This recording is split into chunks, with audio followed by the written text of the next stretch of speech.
Herðu, hann Bragi Páll Sigurðsson, hann hafði samband við mig daginn og spurði hvort ég hefði lesið til þennan bók og hann var uppnuminn, þannig ég spurði bara hvort ekki bara koma til mig við rauðborð og segja mig frá henni. Já, einmitt. Ég svona... Akkur varstu svona... Ég bara... Það var svona mikil áhuga. Já, vegna þess að þessi yfirtaka kapitalismans á heiminum, hún í rauninni gengur alveg þvert á alla skynsemi, skilur við. Og ég hef oft veltið fyrir mér bara hvernig þetta hafi geta gerst og þú veist, jú, það er náttúrulega þægilega að taka yfir heiminn eða þú ert með vasana fulla peningum. En ég hef aldrei séð þessa sögu hvernig Bandaríkjamenn notuðu hervald og leyniþjónustuna aktíft til þess að bara drepa kommunista og vinstra fólk og fólk sem var ásakað að vera vinstri sinna út allan heim gaggjart til þess að í rauninni knýja fram sigur í kalda stríðinu. Og bókin heitir er Jakarta, heitir Jakarta Method og er fjöldamorðin í Indónesíu þar sem að talið að svona allavega hálf ef ekki 1 milljón kommunista hafi bara verið drepin og þetta var vendipunktur í kalda stríðinu. Já, þetta er það sko. Segðu okkur aðeins því að nú eru ekki allir kunnugir Indónesíu 1965. Já, ég held að sko mér finnst eiginlega formálinn að þessu vera sá að í kjölfarið á seinni heimsstyrjöldinni þá taka flest stóru Evrópulöndin sig til og kjósa vinstristjórnir. Og það var svona mikil vinstri sveifla í Evrópu. Meðan annars að því að vinstri mennin höfðu tekið þátt í andspyrnunni og verið hægri mennin voru ekkert æmtu ekki mikið. Nei, og hægri menninir í Evrópu mikið til náttúrulega slegist á band með nasistunum og víðar heim. Og þannig að það er þessi mikla sveifla og þetta kom Bandaríkjamönnum mjög óvart af því þeir náttúrulega lita á sig sem sigurvera stríðsins og miklu frelsar og allt það og þeir fara þá strax í svona hugmyndafræðilegar aðgerðir að skoða hvað þeir geti gert víðast hvar í heiminum til þess að koma í veg fyrir að vinstra fólk nái völdum. Og það svona mallar þarna áfram og í þessari bóki meðal annars verið að skoða hvað Kennedy bræður voru að gera á þessum tíma sem að var að þeir voru að ferðast heiminn og bara því að þeir náttúrulega komu frá mjög efnaðri fjölskyldu og eru svona að skoða hvað er að gerast í Asíu og í Evrópu og kynna sér málin og það að endar náttúrulega skilar þeim inn í bandarísk stjórnmál sem svona, ég myndi nú kannski ekki segja vinstri sinnuðum en svona frekar líberal einstaklingum í þessu frekar einsleita pólitíska landslægi sem er í Bandaríkjunum. Sem er þá eftir McCarthy tíma. Já, eftir og á meðan í rauninni McCarthy er að koma þarna upp sko. Og en mótvægi við það. Svona ákveði mótvægi og ég meina þeir voru náttúrulega stimplaðir sem bara svona koma sympathizers eiginlega alla tíð sko og John F. Kennedy svona alltaf svolítið að reyna að þvo þann stimpil af sér af því að það náttúrulega var mikið bannirið þarna. En það sem gerist síðan er að víðast hvar í Asíu sérstaklega, Asía náttúrulega hafði verið eins og þetta náttúrulega Afrika og Suður-Ameríka hafði verið bara undir hælnum á nýlendu veldunum og þessi lönd fara að krefjast sjálfstæðis og það verður til svona það sem við myndum kannski ekki kalla þjóðernishyggja þar sem að Asíu þjóðir er að reyna að búa til svona national identity eða eitthvað svona þjóðar sjálf utan sig sjálfa og það er ekki endilega sko út frá því eins og við skilgreinum þetta í dag svona þessu rasíska sjónarmiði heldur er þetta meira bara þú veist hérna eru við búin að vera undir hælunum á einhverju Evrópuþjóð sem er búin að vera blóðmjólk okkur og nú viljum við fá sjálfstæði og við sem þessi þjóð viljum fá sjálfstæði og nationalismin þarna og fer að tvinnast saman við þessa miklu vinstribylgju sem er að gerast bara í heiminum á þessum tíma og þetta Svipað í Afríku í Afríku og Suður-Ameríku á sama tíma Nasser og margir sem eru að reyna að endurfæða sósíalismann inn í sína menningu Já, sko, blandunum saman við þá menningu sem er fyrir eins og í Indónesíu náttúrulega mikið muslimum í Indónesíu, hún náttúrulega eitt stærsta muslimaríki í heiminum og það verður til svona þessi samsuða nationalisma íslams trúarfólki og vinstri sinnuðu fólki sem er bara krefjast þess að þjóðin fái yfirráð yfir auðlindum sínum, yfir landinu og að bændur fái úthlutað landi til að starfa á og svo framvegis og þetta hræðir allt saman við okkar í Bandaríkjunum mjög mikið og þeir fara aktíft að reyna með öllum aðferðum að ráða niðurlögum á þessu og þarna í rauninni finna þeir upp það sem þeir síðan nota sem aðferð til þess að slátra vinstrimönnum. Hvar finna þeir hann upp sér? Í Indónesíu. Og þeir gera í rauninni með því að þarna sko bæði herinn, bandaríski herinn að flytja Indónesíu búa til Bandaríkjanna og menntaðu í því hvað sé frábært að vera kapitalisti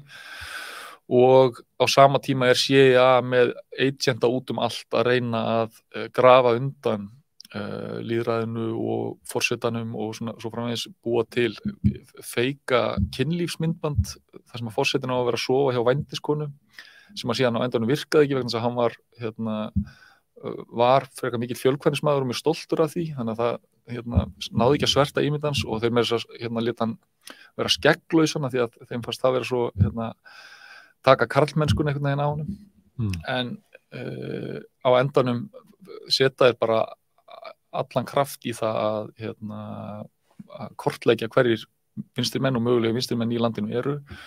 moka peningum og menntun í herinn og síðan bara smá saman handtaka og slátra og skjóta. Þetta var ekki svona kommunísk stjórn, heldur var það Nei, hún var það í rauninni svipað og Mossadegh í Íran sem svona bara hálfborgaralegu maður sem grunar að ætla að leyfa kommunistum að hafa eitthvað völd. Já, það sem að Bandaríkjamenn voru líka svo hræddir við var bara þar sem að hlutleysi í rauninni. Allar þjóðir sem ekki stóðu með þeim hlutu þó endanum að geta snúist gegn þeim. Þannig að þeir var mjög... Þeir búin til blokk, hlutlausa í ríkja. Og þarna voru Indónesar og Egyptar og fleiri þjóðir búin að vera að funda saman sem hlutlausu þjóðir. Halda ráðstefnur og að reyna að koma á eitthvað svona kúltúr að við þurfum ekki að vera í skotgröfum. Kaldastyrinn, þurfi ekki að velja með Bandaríkjanna. Þurfi ekki að velja. Heldur í þjóður bara geta fengið að standa með sjálfri sér einhvern veginn og gera það sem henda þeim best og þetta ræðir Bandaríkjamenn mjög mikið og þeir fara bara í það að slátra kommunistum og vinstrimönnum og öllum sem voru ásakaðir með að vera vinstrimenn og þarna verður þetta ofboðslega þjóðamorð bara, sem að svona sópast þarna algjörlega yfir þetta eyríki. Stærsti kommúnistaflokkur í heimi bara þurrkar út. Já, var á þessum tíma þriðji stærsti kommúnistaflokkur í heiminum fyrir utan Kína og Sovétríkin og hann algjörlega slátrað og hann bannaði með lögum og þeir setja á þarna bara svona herforingjastjórn og við tekur síðan bara öll ömurðin sem að fylgir í kjölfarið á svona atburðum þegar stór hluti þjóðarinnar bara upprættur með byssum og þetta voru Bandaríkjamenn mjög ánægðir með það hvernig þetta tókst upp hjá þeim og þeir fara síðan að nota þessar aðferðir í Brasilíu og í Argentínu og bara víða heim með mjög góðum árangri og til þess að gera langa sögu stutt þá bara gekk þetta upp hjá þeim algjörlega af því að ég hafði einhvern veginn í minni innfeldni talið að einhver leiti hefðu þeir unnið kaldast við hugmyndafræðilega að það hefði verið það hefði verið einhver hugmyndafræðilegu sigur en ef þú skoðar þessi gögn ef þú skoðar bara söguna þá var þetta bara vinstrimenn voru bara myrtir þeir unnið þetta bara algjörlega kerfisbundið á því að drepa vinstrimenn allan heim og ég var alveg veltið fyrir mér eins og ef það hefði orðið til einhver svona öflugri vinstrihreyfing þeir náttúrulega þurftu ekki að gera þetta hér vegna þess að þeir bara voru með sjálfstæðisflokkinn og algjörlega í vasanum og notuðu hann til þess að njósna fyrir sig eins og hefur komið upp og voru með allt undir kontról og náttúrulega herstuðu svæðin og bara en samt svona verið að njósna fólk að skrá og stjórnmálaskoðanir þannig að þú fyrst ekki lán, þú fyrst ekki lóð þú fyrst ekki framgang í starfi þú gast ekki verið ekki svona yfirkennari ef þú varst grunaður að vera sósíalisti. Nei og bara ferill fólks bara kæfður í fæðingu og þannig að það var aldrei einn almennileg þörf á þessu en samt þessi paranoia út í hvað ef og það getur vinstrimenn leynst allstaðar og það þurfa algjörlega að hafa heimilaðum og þú veist, þetta voru ekki allt kommunistar sem voru drepnir í þessum aðförum Bandaríkjamanna og þú veist, ég ætla bara að segja það hreint út að þetta var ekki, að því nú náttúrulega búið að opna í öll skjöl séu þessar aðferðir og aðgerðir sem voru að gera og þessu var öllu handstýrt frá Washington, það hvernig þeir bara fóru yfir heiminn og tóku hægri flokka og herina á svæðunum og mótuðu þá bara eftir þessar Jakarta ímynd eða sem sagt, því sem hafði gengið mjög vel hjá þeim þar og færðu það síðan bara þannig á milli landa og eins og í Brasilíu sem það sem þeir koma inn og koma á herforingjastjórn þar það var sko mánuðum áður en þeir fara í þessar aðgerðir þá er farið að hóta vinstrimönnum og farið að segja við ætlum að gera það sama og við gerum í Jakarta Jakarta er á leiðinni til ykkar þið bara bíðið bara og þú veist og það bara gekk eftir þeir bara algjörlega völtuðu yfir allt þar Já, kannski ekki milljón manns Nei, ekki milljón manns það var tekin öll forusta vinstrisins Já, og bara þurrkuð út drepin. Og síðan náttúrulega og svo fóru þeir að leika sér að því að fljúga með fólk út fyrir strendurnar og henda þeim út það voru bara að leika sér að hvernig þetta drepa vinstrimenn Akkurat, og síðan náttúrulega líka það hversu óbærslega óhefnir vinstrisinnaðir þjóðhöfðingjar í Suður Ameríku voru á seinni helming 20. aldarinnar þeir voru mjög gjarnir á að lenda í bílslysum og detta út úr flugvélum og lenda í flugslysum og drekka eitur og Já, þú veist, þessu fólki hafa bara kerfisbundið útrým, þannig að þjóðir heims eru ítrekkað aftur og aftur að kjósa sér vinstrisinnaðar, lýðræðislega kjörna ríkisstjórnir, lýðræðislega kjörna vinstrisinnaða forseta og Bandaríkjamenn koma þangað og drepa þetta fólk og stíga síðan út, setja sinn lepp þarna inn og stíga út og fara síðan með þessa sömu aðferð bara og flakka svona heiminn. Og þetta er rauninni, ég bendi þér á þessa bók vegna þess að mér finnst hún útskýra hvers vegna heimurinn er eins og við búum í honum í dag hvers vegna þessi gegndarlausa neysluhyggja hefur bara algjörlega fengið að taka yfir af því hún er algjörlega laus við allar skynsemi þegar stöðugt er að segja okkur að við búum við besta mögulega kerfið og svo framvegis en það er ekki satt, við búum í kerfið sem var þvingað upp á okkur og er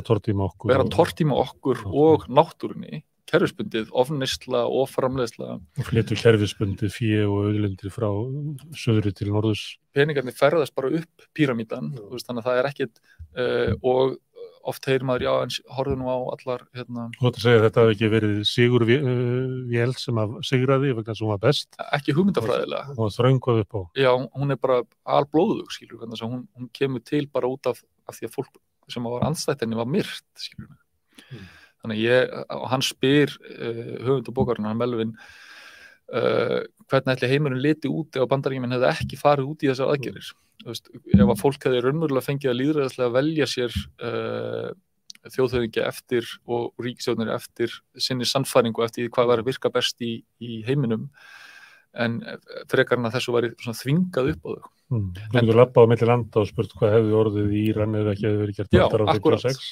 hvað hefði verið gert orðið Chile ef ekki hefði gert valdaráðar 73 Þú getur bara haldið á að labbaði allan heiminn Hvernig væri Suður Ameríka sem var frekar samheldin skilurðu, í því að hún var öll einhvern veginn að marsera í áttina að meiri samkennd og kærleika og vinstrimennsku þar sem að hún er bara algjörlega það er þetta aftur og aftur þurfa þær að koma inn og koma á sínum herforingjum með algjörlega ömurlegum afleiðingum sem að vara í áratugi. Eitthvað ég geti sagt þetta er nú eitthvað sem var í kaldastríðinu gamla. Það endaði í 1990. Nú erum við komin á allt annan tíma og allir orðnir. Já, það sem að gerist þegar að þú kemur hann inn og framkvæmir þessar aðgerðir og kemur á þínum leppum er að þú bjagar alla umræðu sem kemur í kjölfarið. Sérstaklega því að það kemur fram í þessari bók að þeir í Washington kerfisbundið stýraði hvernig Bretar og Bandaríkjamenn og þeirra fjölmiðlar fjalla þessa atburði. Og þetta er alltaf sett upp þannig að Bandaríkjamenn sé að koma þarna inn til þess að frelsa þjóðina undan einhverjum radikalistum og einhverjum hryðjuverkamönnum og ægivaldi rauðu ógninni. Þannig að það voru bara svona nokkur blöð sem hann er að vitna í hér og þar sem eru raunverulega fjallum það sem er að gerast og hvernig það er að gerast. Þannig að ég held að þetta er mjög áhugaverð spurning að spurja sig að því að mér finnst líka almenn orðræða oft svo aftengt frá raunveruleikanum, því sem raunverulega að gerast, af því ég held að ef að íslenskir fjölmiðlamenn til dæmis þegar þeir mæta Bjarna Benediktssyni þá eru bara nokkrar spurningar sem þeir þetta spurja hann bara hreint út sem bara hversum í óskopunum ertu til dæmis ennþá í pólitík, þú veist, hérna nú ekkert nema svik og prettir og spilling í kjölfarinu á þér, hérna af hverju stígur ekki bara til hliðar, en í staðinni komin upp eitthvað svona kurteislegu skjöldur þar sem það einfaldlega ekki til siðs að spurja valdafólk, allavega ekki hérna á Íslandi, mjög erfiðra krefjandi spurninga sem að, þú veist, kýla inn í kjölinn á því og eru bara leyfa sér að vera hérna pínulítið ókurteisar og bara ganga hreint til verks, skilur mig. Og mér finnst algjör aftenging frá því hvernig ég sé pólitískt landslag í heiminum vera að þróast og því hvernig fólk að tala það. Og hérna, ég held að það sé að hluta til vegna þess að það svo mikil aftenging. Útskýrðu það, hérna, hvernig er pólitíska landslagið að þróast? Hvert það að þróast? Mér finnst það bara að vera að þróast meir og meir í áttina að alræði og meir... Hvernig tala fólk það? Hvernig tala fólk það? Sko, einhvern veginn hefur alræðisöflunum tekist að sannfæra hluta almenning að það að lifa undir fasisma sé bara óbærslega gott og örugt fyrir það og það verða að búa til ógnir úr hópum sem að stafar akkurat engin ógn af, verða að búa til ógnir úr hælisleitendum og transfólki og svo framvegis sem eru sömu fórnarlömb þessa kerfis og lágstéttirnar, skilur mig. Þannig það stöðugt verið að etja saman valdalausu fólki og segja við erum ekki að stela úr vasanniðinum þegar það eru raunverulegu þjóðarnir, heldur eru það þessi hérna hinir fátæklingarnir, þeir eru að ógna þér, það er hinn raunveruleg ógn og þú veist, þetta er náttúrulega bara orðið eitthvað svona minni á Íslandi þar sem við sjáum sko eldri borgara og svona kannski illa upplýst fólk vera að dæla út frekar rasískum og svona hryllilegum áróðri hérna, fólk sem að koma hingað að flýja stríð eða fólk sem að koma hingað í leita að betra lífi, einfaldlega vegna þess að fjármagnsöfnin er búin að segja þeim að þetta sé ógnin líður að þetta sé ástæðan og einstaklingarnir sem beri höfuð ábyrgð á því að lífið ekki betra og það að öryrkjar á Íslandi haldi að líf þeirra sé svona vont vegna þess að hérna séu nokkrir einstaklingar sem eru að flýja stríð, það er bara mikill sigur fyrir áróðusvél hægriaflana í alvöru, af því að þú veist, ekkert gæti verið fjarri sannleikanum. Þú veist, peningarnir eru allan tíman alltaf að ferðast upp. Við sjáum, þú veist, hverjir það eru sem eru að auðgast á Íslandi. Við lásum það í Panamaskjólunum, hvert þeir eru að fara með peningarna sína og við vitum hvaða einstaklingar þetta eru sem að eiga allan kvótan, þú veist, allt. Það eru þeir sem eru að halda þeim peningum sem við raunverulega eigum frá okkar vössum úr samneyslunni. Það er ástæðan fyrir að það er ekki hægt að reka hérna, almennilegt heilbrigðiskerfi hérna, það er ástæðan fyrir því að einmitt að því voru að tala um menntakerfi hérna, að menntakerfið er ekki betur fjármagn og íslenski kennarar er ekki á hærri launum. Það er vegna þess að það eru sko billjónerar sem eru með alla sína peninga meira og minna í skúffum einhvers staðar á aflandsfyrirtækjum. En aftur á bókinni, við tarfaði höfundinn og hann sagði að það að byrja að skoða þetta og hann hafi nú verið svona frekar skeptískur. Ég held að hann sé að það lýsi sér svona eins og hann hafi bara verið svona venjulegur repúblikar eiginlega, verið bara að áhuga þessu. Þetta hafi alveg opnað umturnaðunum. Já, hann er svo... Það sem hann sá inn í hafi verið svo skelfilegt. Einmitt. Hann er áhugaður típa vegna þess að hann er þarna blaðamaður hjá LA Times í ykkur tæplega 20 ár og bara lifir og hræðist í hérna, þeim heimi einhvern veginn og fer síðan að fá áhuga á þessu, þannig að þetta er sko algjör viðsnúningur á hans heimsmynd sem verður til bara þegar hann fer að skoða öll þessi gögn sem hann fær upp í hendurnar og fer að fara til Indónesíu og Brasilíu og taka viðtöl við fólk þar og raunverulega fræðast hvað átti sér staðana. Og þannig að það er oft svo áhugavert að heyra svona fólk sem hefur einhvern veginn, ég ætla ekki að segja staðið hinn megin víglínunar, en hefur verið algjörlega á öndverðisskoðun og síðan bara fengið sannleikann svona beint í æð. Það held ég gerir bókina að áhugaverði lesningu líka því að hann er sjálfur svo sjokkeraður held ég þegar hann er að skrifa hana og hann er að vitna þarna í ræður og atburði og það hvernig Bandaríkjamenn eru að hegða sig síðan bak við tjöldin og þetta er allt saman svo mikið sjokk fyrir hann því að hans heimsmynd er að hrynja á sama tíma og hann er að skrifa bókina. Og byrjar sannfærður að Bandaríkjamenn séu góði gæinn? Já, hann byrjar kannski með eitthvað svona fræ efans sem að síðan bara blómstrar og verður bara að þessari bók sem að ég bara hvet fólk til að ýmist lesa eða hlusta á henni, hún er virkilega áhugaverð lesning og líka bara því að hún hún sko fyllti upp í alls konar eyður í minni heimsmynd sem mér fannst að vanta áður en ég las hana. Það bara hvernig kaldastríðið vannst og það vannst alls ekki á einhverjum hugmyndafræðilegum nótum, heldur bara með byssukúlum. Og þeir sem unnu það, þeir hafa völd í heiminum í dag og þeir eru ekki að taka á því. Þeir eru ekki að minnka. Nei, og líka sko... Og það haldið að þér að það sé eins og góður heimur, sem þú ætti að segja sé vondur heimur. Það verður haldið að vera þessi góður heimur. Þú lifir í einhverju svona heimi sem bara blekking. Já, mér finnst sko...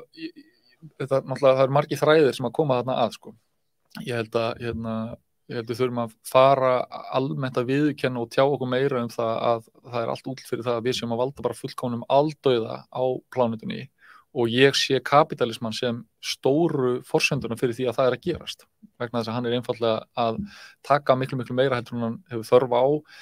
Það gengur allt saman út á aukna framleiðni og aukin hagvöxt og að búa til meiri peninga fyrir einhverja örfáa einstaklinga og náttúran og almenningu fær aldrei að njóta vafans á neinum tímapunkti. Og ég til dæmis, nú er oft verið talað það sem kallaði resource-based economy, ég veit ekki hvort þú heyrt það, sem í rauninni bara að það sem að framleiða þarf sé gert í balans við náttúruna og þær auðlindir sem eru í boði og það bara algjörlega þveröfugt í það sem við erum að sjá í dag, við erum bara taka. Við erum bara að skera inn að beini alls staðar það sem allt sem við höfum, skilur, og það eru fleiri dýrategundir að deyja út núna. En af hverju það líka svo saman, eftir að segja það að þessi illa vél, hún hafi ekki náð völdum nema með ofbeldi. Að þú það mikla trú á mannskepnunni að hún hefði ekki fallist á að þessi vel taki völdin nema bara með ofbeldi. Með valdi. Þú veist, ég trúi því einlæglega að skynsemin hefði fengið að ráða á endanum af því að þú veist, það var það sem var að gerast. Það voru allir smám saman að þokast meira og meira í áttina að því að brjóta niður valdastruktúruna og gera það smærri og brjóta niður þessu stóru blokkir og búa til minni einingar þar með fólk hefði meira að segja sitt líf og það væri ekki verið að píska þig áfram í því að vera að hlaupa á einhverju hamstarahjóli þar sem að allur ágóðin fer eitthvað annað heldur en í þinn vasa. Það hafa aldrei verið til fleiri þrælar í heiminum heldur en til dæmis í dag. Það hafa aldrei verið fleira fólk á flótta í heiminum heldur en í dag að flýja átök. Þannig að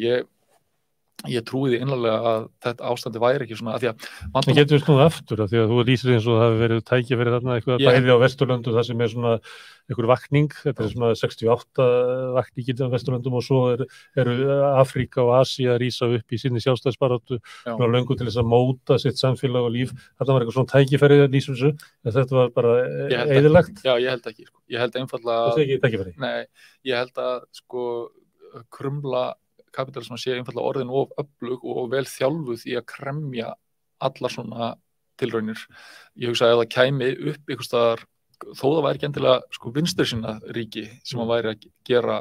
gefum því að það væri að gera allt rétt, þó það væri bara einhvað annað fyrirkomulag heldur en fyrirkomulag kapitalismans, þá myndi krumlan koma þangað og hún myndi kremja það sem væri að gerast og síðan myndi hún mála það upp eftir sinni narratífu. Og þú veist, það bara það sem hún að gera endalaust allstaðar, þú veist,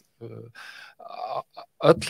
átökin og allt ástandið í með Austurlöndum bara tilkomið út af heimsvaldastefnu Bandaríkjamanna. Allt ástandið í Afríku meira og minna bara tilkomið vegna heimsvaldastefnu Bandaríkjamanna og Breta og Evrópubúa. Þú veist, ég held að glugginn hafi bara lokast, sko. Ég held bara að það sé of seint þú veist, og jafnvel þó að þú veist, margir nú alltaf að spá hruni Bandaríkjanna, ég held að jafnvel þó það myndi gerast, þá kapitalismin samt alltaf við sig, hann ekkert að fara að hrynja, þú veist, þó að hann nú í tvígang bara síðustu 15 ár búin að koma mjög nálægt í að hrynja, en þú veist, þeir bara búa til, þú veist, þeir bara semja leikreglurnar og búa til nýjar. Þeir taka alla björgunarbátana. Já, þeir taka alla björgunarbátana. En druknar ekki svo sem á alla björgunarbátana. Akkurat, og þeir sem að drukna eru alltaf fólki sem er á þriðafarinu. Það bara einfaldlega þannig. Við verðum að þetta bjartsýnt og Við verðum að senda fólk inn í svefnin með þessi skilaboð, það engin von, segir Bragi Páll. Herðu, Þetta rauðaborðið búið í kvöld, við verðum hérna á mánudaginn klukkan 8 og svo verður helgispjall helgina. Ég kynni það betur síðar. En ég þakka gestum mínum kærlega fyrir og ykkur sem hafa hlustað, hvet ykkur til þess að hjálpa okkur við að byggja upp dreifikerfið, þið gera það með því að læka síðurnar á YouTube og á Facebook, þið getur líka styrt samstöðuna með því að gera eins konar áskrifundur, það er gert inn á samstöðum.is, þar eru líka búin að setja upp fréttasíðu með alls konar fréttum, þar er þetta að fara í skráning og þá getur ég gengið í Alþýðufélagið. En ég býð góða nótt.